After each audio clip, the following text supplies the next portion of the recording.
Il-frażarji bħad-dizzjonarji huma għodda sewja ħafna fit-tagħlim tal-lingwa.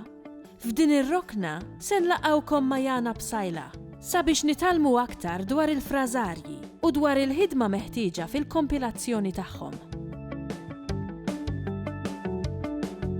Il-frażarju Malti Russu Facebook biex niftiemu l-ewwel ktieb tax-xorta tiegħu fl-istorja immirat għal Maltin li jixtiequ jitalmu jitkellmu bl-lsien Russu direttament mill-lingwa nattiva tagħhom biex jikkomunikaw mal-ħbieb Russi hawn f'Malta jew jagħmlu l-użu minnu waqt il-vjaġġ tagħhom lejn xi pajjiżi li jitkellmu bl-lsien Russu.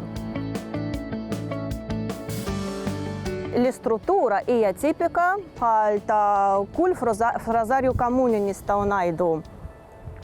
Apparti mill-kliem, il-frażijiet u l-espressjonijiet li ntużaw ħafna fil-ħajja ta' kuljum, jiena daħalt hemmhekk in-numri kardinali u ordinali, xi tarif grammatikali fil-qosor ħalli l-istruttura tal-frażijiet tkun tista' mifhuma aħjar, kif ukoll daħalt l-ismijiet tal-ġranet tal-ġimgħa u dawk tax-xhur, u hemm ukoll glossarji tematiċi fl-aħħar ta' xi taqsimiet li huma mibnijin skont il-prinċipju tematiku.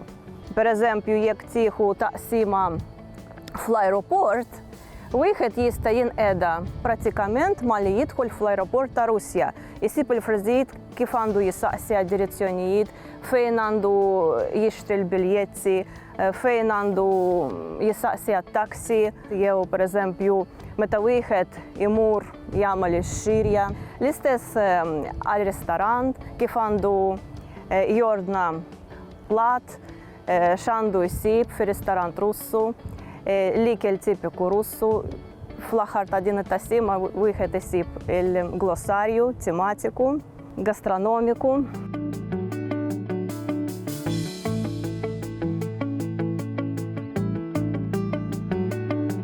Kif nasal fl-istazzjon tal-ferrovija jekk jogħġbok?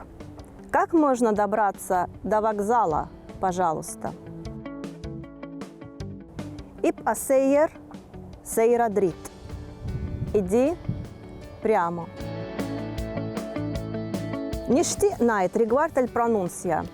L-approċċ imitattiv fil-pronunzja mingħajr l-introduzzjoni ta' sinjali fonetiċi speċjali jagħmel dal-ktieb eħfef fl-użu tiegħu, ġifieri m'hemmx għalfejn wieħed jkun jaf laqqas alfabet Russu biex juża dal-ktieb, alla volja hemmhekk tajt preżentazzjoni ċara tal-alfabet bil-kummenti. Apparti mill-frażarju Malti Russu, jiena ħriġt l-istess frażarju, però bil-kontra, Russu-Malti. Għar-Russi biex l-istess jitalmu jitkellmu bil-Malti direttament mill-lsien Russu, jikkomunikaw mal-Maltin, alla volja hawn l-Ingliż, però xorta hawn ħafna Russi li japprezzaw il-fatt li jkunu jistgħu jitkellmu mal-Maltin direttament bil-Malti. U smajt ħafna kummenti li dan il-frażarju jgħinhom jintegraw aħjar hawn f'Malta u anke peress li tajt tarif grammatikali mhux ħażin, smajt ħafna kummenti li bdew jistudjaw jitalmu il-Malti bis-saħħa tal-frażarju tiegħi u mbagħad komplew. U nista' ngħid l-istess fir-rigward il-Maltin. Avviċinawni ħafna Maltin li esprimew xewqa li jibdew jitalmu ir-Russu, forsi l-frażarju tiegħi jkun ta' ftit għajnuna għalihom.